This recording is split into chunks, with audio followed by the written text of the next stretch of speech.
All right, here we go. Question number 5 from our 0314 homework number 2 in MyLab Math. We have another absolute value inequality that we need to solve. So just like I explained in the absolute value equation video, if you're going to solve an absolute value inequality, the absolute value part needs to be isolated. And so here we can see that we have a plus 12 that is on the left-hand side with the absolute value. We're going to need to get rid of the plus 12 first. So the first step is to take the plus 12 and move it over, and that'll make it a minus 12. And that'll give us the absolute value of m plus 9 is less than or equal to, what is 25 minus 12? I think that's 13. And then remember from the previous video, I said if it's true, split it in two. Now, what does that mean? It means, is there positive stuff that is less than or equal to 13? And of course, there's lots of positive numbers that are less than or equal to 13. So this is true. So we're going to split it in two. And so we're going to get m plus 9 less than or equal to 13. Remember, the first time you split it, you copy and paste and leave it the same. The second time you split it, you copy and paste, you change the inequality and the sign of the number. And now we have two inequalities to solve. So next step, bring the plus 9 over. That's going to be m is less than or equal to 13 minus 9.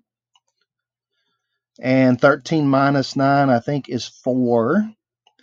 On the other inequality, moving the 9 over, negative 13 minus 9 is going to be m is greater than or equal to, what is that, negative 22?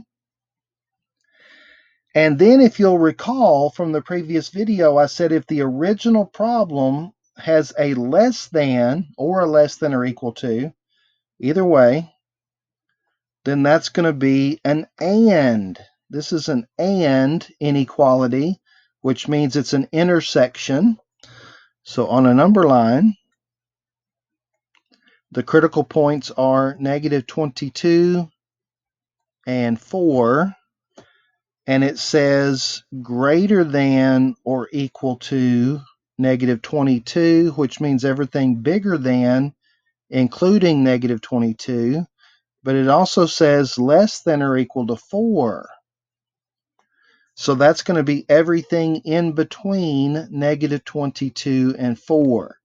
Now, how do we convert that into one of these answers? Well, obviously it can't be C or D because those have an or.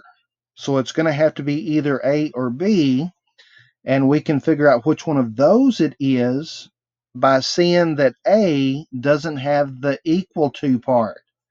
And our inequalities do have the equal to part, so it's going to have to be B, where m is greater than or equal to what? M is greater than or equal to negative 22, but m is less than or equal to 4. And there you go. So I hope that was helpful. If you have any questions or comments, feel free to put those in the comment section below, or you can text me. And thanks for watching.